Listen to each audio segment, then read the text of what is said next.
xam nga déjà wax naa ko léegi. mënuloo def amalgame entre régionalisme. ak ethnicisme. c'est déjà très grave te sànq Bachir bu muy expliquer ne en Casamance joolaa yi nekkuñu fa majoritaire mais loolu c'est une réalité motuñu sax fa 50%.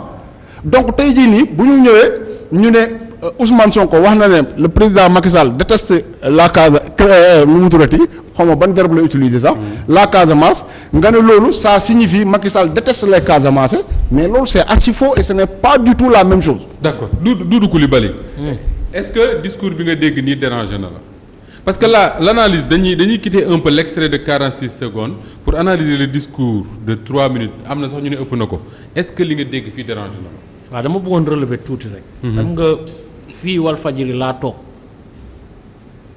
Ousmane Sonko mu ne du ma dem wuy ji juge bi. maanaam dootuma dem signer. waaw pour sama. contrôle judiciaire boobu ñu nekk contrôle judiciaire. ma ne ko yow Ousmane Sonko kan nga yab yow tu es député. à l'Assemblée nationale. yow boo demee da ngay dugg ci salle bi man ma dem aju ci kaw. en tant que journaliste. loi bi la jox loolu moo la astreindre pour ngay dem di signer kon man du ma opposant mais tamit Ousmane Sonko faluñu ko li may demander compte au président de la République du mënuma ko demander compte à Ousmane Sonko qui n'est pas élu léegi par exemple su discours am bii ku ko déglu nga ne sax bon peut-être kii dafa far kii du faru mais nañ ko traduire en français dem tegal ko ay nit ñu xool lan moo irresponsable ci discours bi ak lan moo si dul dëgg.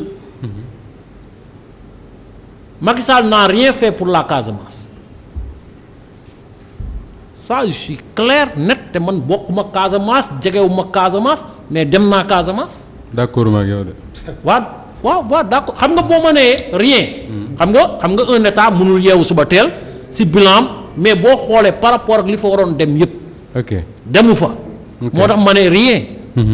kon foofu problème mu ngi noonu. Thiès déjà Thiès. s'il vous plaît Issa deuxièmement après ñëwaat. deuxièmement.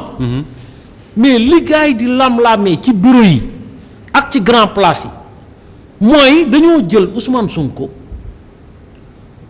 enrobé ko ak lépp loo xam ne mooy rébellion au Sénégal. ostracisation. yow suba teel ñu ne képp koo xam ne yow joolaa nga yow Sonko nga te lépp lu fi am ci dégâts yéen la. ku wax loolu. mais police su jëppal la ñu dem si les événements de mars policier bi li mu njëkk laaj gars yi mooy est-ce que vous êtes des joolaa. jëppal police jëppal mais le commissaire l'ancien commissaire c'est mon ami suba nañ ma woo ma dem andil leen au moins 4 personnes yoo xam ni ñu ngi woon jour boobu ci grille yi mu ngi leen njëkkee woo la première question c'est que est-ce que joolaa nga ak fan nga jóge est-ce que tu es joolaa logé à Dakar ou bien est-ce qu'on t'a transporté mais dañ leen stigmatiser loolu bi mu koy wax mën na 3 semaines avant lii ma ne ñun ñu ngi def lu grave on est en train de stigmatiser toute une région alors que boo demee tey jii y a des responsables de Benno Bokk Yaakaar qui sont de la Casamance. y a des joolaa yoo xam ne Macky lañu àndal. oui Ousmane Sonko. Macky Sall fait de même bu fekkee gañewul il fait de très bons scores là-bas. Benno Bokk Yaakaar fait de très bons scores là-bas mais je retourne la question tey jii defal croix ci Sénégal ay foo xam ne ay responsable yu Benno Bokk Yaakaar ñoo taxaw ne Sonko waru fi dugg kon Sonko est-ce que dina campagne y a des gens. oui qui ont ci territoire Sénégal nee nañ ko bul dugg kaw la bul dem Médina yow Matam moom nee nañ la ñu ngi lay xaar. mais ça c'est des menaces même. mais loolu duñ ci wax mais kii lu mu waxul sax Macky Sall warul dugg Casamance ak keneen mais Sonko dañ ko ne sur plusieurs localités de la du territoire sénégalais ñu ne ko fii doo fi dugg. non loolu amul. mais yooyu moo gën a grave moo tax ma ne. man li may proposer parce que nag man du ma critiquer rek pour critiquer. li may proposer. mooy élection ñu jëm nii. nañu génnee nervi yëpp teg fële na 6 listes la 8 ou 6 8 ah 8 sur les 8 listes. 6 ak ñaari xaaj. ñi ñu war a protéger. na leen police protéger ñi ñu war a protéger. na leen police protéger. oui. parce que tey. la vie de Abdourahmane Diouf ñun dañ ko war a protéger sénégalais la boo xam ne mun nañu àndil dara ak keneen damay bañ a wax Sonko ñu naan ma yow yaa mais même Mimi Touré warul dem fenn ñuy toj boppam parce que identité remarquable la pour réew mi. non day musóoru de. am na xalaat am na lépp mais léegi est-ce que war nañoo bàyyi aujourd'hui la sécurité de nos candidats. entre les mains de nervis saa ñu tasee day métti. alors que on a une police et une gendarmerie capable de ceinturer tout le Sénégal waaw mun ñu dem jox leen au moins une sécurité boo xam ne. mooy permettre yii bañ a am parce que nga dérive verbale yii. dérive verbale bii. si première semaine campagne bi ça va se transformer en dérive. ragal nga ne dañ koy déggaat ci campagne bi. mais exactement mais waxuma la dérive ma ne dérive verbale bi day transformé wu. en bagarre acte de violence. mais scène de violence yi day ñëw. alors Pape Sané suñu gisee ni mbir mi demee wax ji jógee ak désapprobation yi ñi ci bind ñi ci wax et tout est-ce que quelque part amul benn genre hypocrisie bu ñuy demee c'est-à-dire que Mame Birame ak Doudou ñoom noonu lañu gisee que ni yàgg na ñu koy xumtoo la ñuy wax xaw ma naan nii la demee nii rek kenn ñëwu ko wax tey jii Ousmane Sonko def benn discours bi les gens commencent à l'attaquer wax na fi sànq 2 anciens premiers ministres wax na fi sànq je crois même que Abdou Latif Coulibaly a écrit sur ça. ak ñeneen est-ce qu'il n'y a pas un peu d'hypocrisie dans ce concert de désapprobation. bon soo jëlee wax ji dugal ko ci contexte bi ñu ko waxee déjà je crois que. waaw wax da day am contexte moom. non wax ji laa wax ci contexte bi ñu ko waxee laa wax déjà. bi nga xam ne affaire moom la ko nit ñi interpréter plutôt contexte bi nga xam ne nit ñi moom nañ ko interpréter. mooy que benn leader politique la issu de la région de Casamance demoon Casamance wax fa benn wax. donc ci contexte boobu laa bëgg ñu dellu si quoi. oui. hypocrisie boobu ngay wax c'est-à-dire moi je à fond je suis dans ça je dis que effectivement il y a une hypocrisie bi nga xam ne qui est très sélective parce que li Ousmane Sonko wax moi je suis de ceux qui pensent que il a eu le courage de mettre le doigt sur la plaie li mu wax daf ko dund parce que nee na moom il a passé une partie de sa jeunesse à Ziguinchor te effectivement wax na rappelé na lu bëri la nga xam ne amoon na fa. Je n'approuve pas les discours ethnicistes ni ko Mame Birame waxee et tout mais le fait que mu nekk un leader d'opinion bu génnee wax te wax ji dafa am fu mu ko jëmee. je crois que les gens doivent disséquer exactement wax ji mooy lan. C'est un homme politique qui s'adressait à un leader politique. En l'occurrence le président de la République. bëgg na Casamance wala bëggul Casamance je dis une chose. Ceux qui ont condamné auraient dû condamner en février 2019 bii Macky Sall naan Casamance boo leen bëggee dellu si Sénégal voté leen moo tax ma ne y a cette hypocrisie sélective li président Macky Sall waxoon en 2019. moo gën a garaaw li Ousmane Sonko wax. pendant ce temps Ousmane Sonko miti même bi ñu ko waxee da leen ne bu leen ma voter ndax seen doom la voter leen ma ndax je suis le meilleur parmi les candidats. Pape Sané Maguette allez-y Pape. loolu la waxoon 2019. même ma yeggali rek monsieur Fall après vous allez prendre la parole. donc moi je dis que ñii di wax bi Cissé Lo taxawee méngale askanu Casamance bi ñëwoon ci benn meeting Ousmane Sonko ay rebelle ñooñu ils avaient droit à la parole ci jamono jooju waxuñu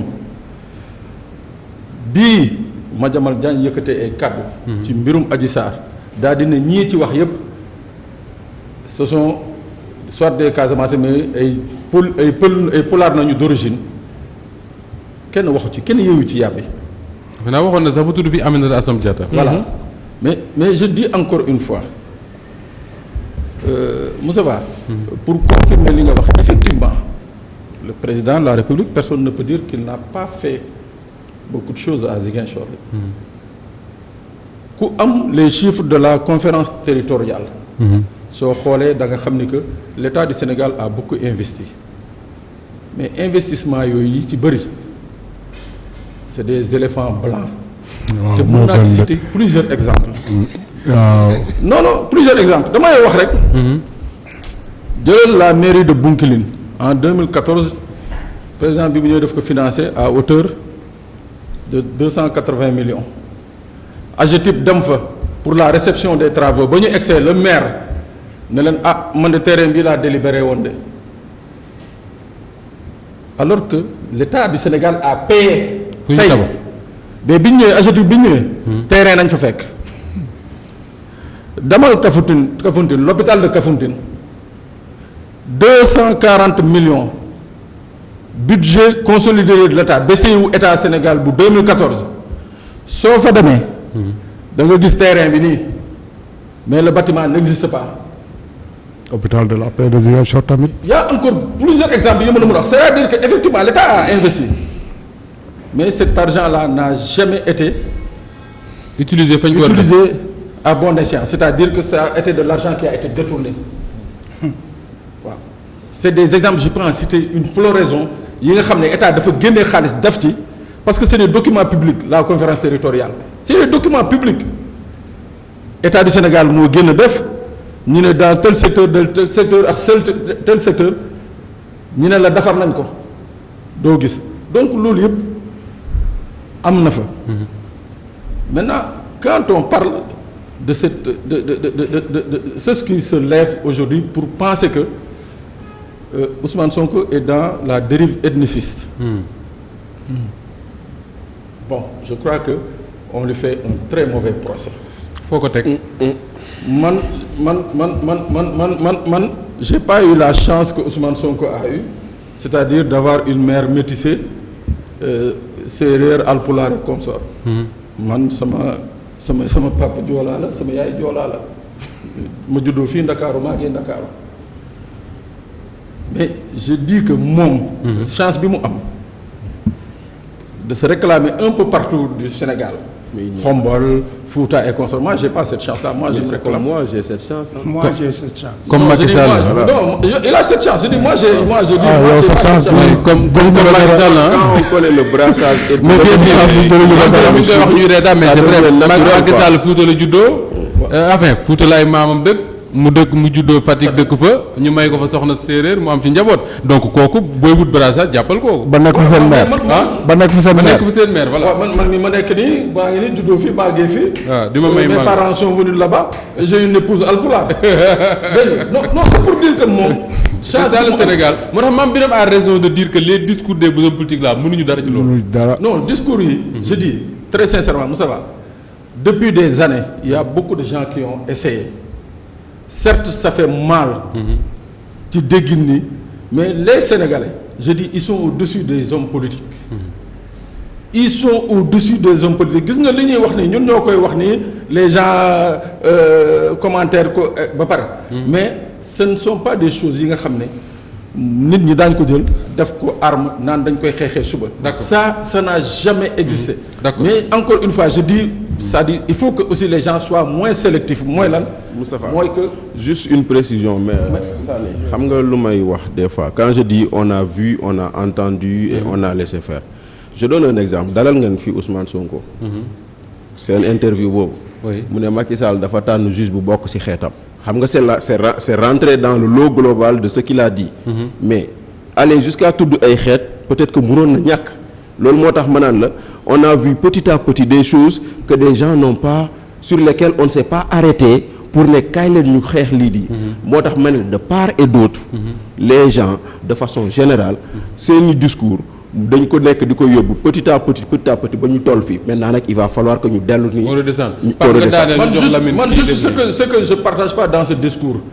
c'est le seul fait que au-delà du fait mu ne Macky a un problème avec la Casamance et les Casamançais le fait que mu dugal ci. sant bi effectivement. moi il y a que sur ça que j'ai un problème. effectivement warul egg mais ci sant. le reste. warul egg ci je sant. l'ai toujours dit je dis Moussa Ba. j'ai eu la chance. mais buy wax sant bi est-ce que rapporté wul li Ousseynou doon wax sànq c'est-à-dire que li xale yi raconté devant le juge. Ouais, d'accord, parce mais que j'imagine que ki ñëw wax loolu devant le juge c'est parce que am na fu mu ko teg. on ne raconte pas n'importe quoi devant le juge. moi je dis une chose bi nga xam ne keroog bi mu amee fii les événements. j'ai un gosse bi ñu ma dénk. je donne son nom ici il s'appelle Doudou Koli. commissariat fii nañ ko tëddee téye fii HLM. HLM bii fii la jógee ñëw ma ne ko jëlal oto bi nga ñubbi on l'arrête fii. ci station bu Castor bi fii. mais man waxuma on m'a pas expliqué man bi ma demee au commissariat des HLM. ma gis quelqu'un au chef de poste wax ak moom mu ne ma sëñ bi bu santoo neneen ñu lijjanti ko mu bàyyi parce que effectivement gis nañu oto bi lii mais mun nañ la jox caabi oto bi nga dem. bu santoo neneen ñu bàyyi mun nañ. c'est grave ça c'est vrai. léegi loolu du ko dénoncer. c'est extraordinaire. ñu ne du ko dénoncer ci réew mi dañuy toog. ñu may Sidi Bara mu toog mu doon waaw aussi man quelques secondes parce que waxtu bi mi ngi dab bu baax a baax a baax. Moustapha damay ñaan rek. ils ont été 4. te ñoom ñaar ñëpp sur la même ligne de communication. te je le comprends. moo tax ma bëgg a wax ñii ñoom man danger bi. ñii nga jàkkaarloo mais danger bi entoure-nous Moustapha voilà entoure-nous Moustapha danger bi. fi mu toll nii damay relativiser les propos de Sonko. par rapport ak li ma dégg danger bi mooy relativiser ko. non damay relativiser. li mu wax par rapport ak li ma dégg fii. ok. parce que ñii c'est des ñii journalistes c'est plus grave que non li ñu wax c'est plus grave. non ñii li ñu wax benn par benn c'est plus grave parce que Sonko. c'est quelqu'un qui aspire à diriger ce pays. ma nangul ko ni dafa am mbooloo bu nekk ci ginnaaw. nangul ko maire d'une ville la. nangul ko ni député la à l'Assemblée nationale moo fa yóbbu boppam. nangul ko aussi que toujours bu may wax ñenn ñi mën nañ cee mer ñenn ci mais je dis que pour man c'est le chef de l'opposition. ma nangul ko am na discours bu muy def. am na discours bu muy def. man personnellement. mën naa def multiplier ko par 10 wala keneen def ko moom duma ko pardonner. li mu wax ni le président Macky Sall a un problème avec la Casamance man li ma jàpp mooy erreur bu mag la te c'est un discours dama koy répéter bu mu def par rapport aux élections locales li tax man la ñii li ñu wax moo gën a garaaw parce que ñii li ñuy wax moom dañ lay citer nag ay exemple ba pare boole ci loo xamante ni du dëgg parce que kii léegi wax na Aliou Dombaro Sow ci assemblée nationale la waxe loolu musu la am musu te taxaw assemblée di fox loolu fan la ko waxee. si benn dëkkam la ko wax audio la woon si meeting. yow jaral na la sax nga yóbbu ko ci beneen niveau bu gën a extraordinaire. ba pare Sidi Bara. Sidi Bara tax ma wax la leen rek. oui nu ñu koy wax sax loolu nga wax noonu. waaw dëkkam la ko waxee. waaw il est revenu à l'Assemblée. dafa ñëw assemblée Moustapha très bien voilà l'histoire bul ko dag da nga l'histoire Moustapha allez-y. xam nga li mooy metti ci sama wax man. et je l'assume. dina metti trop ci man parce que quand même ni mu demee la. mais j'essaie et je reviens sur mes propos. li ñu wax moom moo gën a garaaw. kii dafay dem di lim par benn nga koy poser question pour na wax ci li Sonko wax. mu bàyyi fa li Sonko wax di indi lu waa Benno di wax heureusement.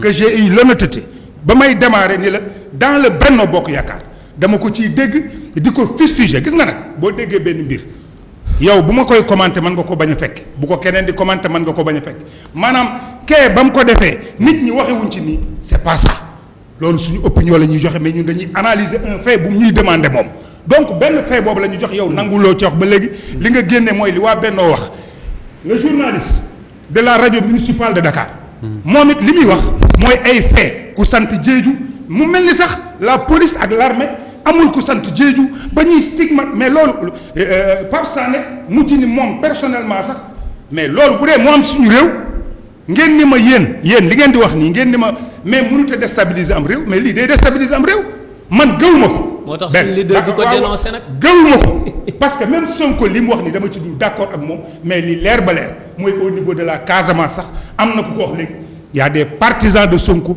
y a des partisans de Macky Sall te du président Macky Sall te noonu lay demee. mais yéen a ne ay rebelles bu ñu demee élection en mars à Dakar bu ñu demee élection. yéen a ne par des voies officielles. bàyyi ko mu yuuxu rek yéen a ñu wax tontu ko. par des voies officielles. bu ñu demee élection mois de mars ay rebelles ñoo ñëw Dakar def manifestation yi. ah oui oui allez-y. loolu j'ai entendu le procureur mu wax ko ma gëm ko parce que procureur. mais ñun gëmuñu ko. et on a ce droit là gëmuñu ko.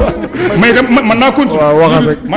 mën naa allez-y Sidi Bara. waaw mais man yow li nga wax yëpp gawuma ci dara parce que tu es partisan fi mu toll nii yow benn nga yéegi nga fi toogal alors je disais que boo toogee di ma ñuy wax nga teg bandu 3 minutes kenn ci ñoom nangu cee wax lim lay indil mooy li policiers yi mais est-ce que vous savez est-ce que vous savez pas est-ce que vous savez que dans la police dans la gendarmerie ñun ñi ci nekk gënuñu mais président Macky Sall yoru leen moomu leen ñun dignité bi ñu am di ko incarner ak di ko jaay moom la ñu am souvent on pense que tey les gars yi nekk ci mbedd bi lu leen Macky Sall man Benno Bokk Yaakaar laa nekk toog fii tey di wax man yoruma décret président Macky Sall ba may tekki Macky Sall faloogul ba du moom moo may indi fii ci télé bi may wax lu ko neex maintenant quand j'ai une idée à défendre je la défends noonu laa respecté aussi les policiers man gëwuma commissariat yi da nga ciy dugg ñu naan la jeeju nga sant ak yooyu c'est une ligne de communication parce que waa Pastef ci li ñu fort mooy la manipulation maintenant nag ñi ma jàkkaarloo et je vous le dis Moustapha très honnêtement du politique politicienne du dara Sonko li mu wax garaaw la ci homme buy prétendre diriger ce pays parce que le président Macky Sall amul problème ak waa Casamance amul problème ak ku sant Diédhiou parce que dans ci famille politique sant yëpp ci nekk beneen bi ci des c'est un Sénégalais pure souche boo xamante ni ñii dañ koy féetale Fatick ñii di ko féetale Saint-Louis ndax jabaram ñii di ko féetale Podor kon donc kooku gëmul loolu mais ñii toog bu ñu demee ba ci biir discours bi ñoom nanguwuñoo wax ci Sonko lenn li mu wax lu dul Macky Sall ak Aliou Dembourou Sow ak lu Moustapha Cissé Lo waxoon ak Gaston Mbengue ak keneen ak keneen ak Gaston Mbengue li mu wax mais ku ci ne man mii mën naa wax loo xamante ni tojaange la su ma ko waxee damay excusé wu su ma excusé wul ñu nit ñi condamné ko mais je dis encore une fois de plus que ni ñun bu ñu toogee ci plateau télé je ne donne pas de leçon de morale mais bu ñu yóbbu xar mi fu mu yeggul lii ñu wax fii nii amul ci réew mi d'accord li Sonko wax c'est grave mais li ñu wax fii amul fi Issa oui li ma ko bëgg laaj mooy déjà dañ ko fi wax sànq ba léegi curseur bi le fait que ñu poussé ko trop loin est-ce que le fait que politique à chaque fois ñi ngi dégg wàllum dëkk fii kii ne dëkk bi parce que dégg nañu ay côté Podor par exemple fief déggaat wàllum Casamance ñu di ko wax depuis boobu ba léegi daanaka mi ngi ñëwaat ci débat yi est-ce que nekkul loo xam ne c'est très dangereux mais li tax ma laaj la ko mooy yéen a yore caq bi takk ko ci seen baat te caq boobu la xëy na bëgg ngeen mu wadd ci jàmm mais xam nga les Sénégalais sànq dama ko wax ils sont très sophistiqués fii yoral caq yoral réew mi ñaar rek moo fi nekk Sénégalais yi tant que yaa ngi tegu ci li nga war a tegu ñu lay voter tant que teguwoo ci li nga war a tegu ñu dindi la fi amul benn président de la République bu mën a doon bu mën a ñëw naan xelu Sénégalais yi ba accepter loo leen l'inacceptable nanguluñ ko fi Senghor te ay nanguluñ ko fi Diouf nanguluñ ko fi Wade duñ ko fi nangul président Macky Sall maintenant nag les hommes politiques ñi nga xamante ni tey ñoo nekk ci terrain bi di politique ku ci nekk sa jikko ngay indi am na ay hommes politiques yu ma bokkal camp xëy na tey li may toog nii di wax am na ko toog këram mi ngi may xeeb mais mënul ci man dara parce que maa ngi ci plateau bi di ko wax am na koo xamante ni day dem ba Matam wala mu dem ba Kébémer wax fa loo xamante ni ça n'engage ni le parti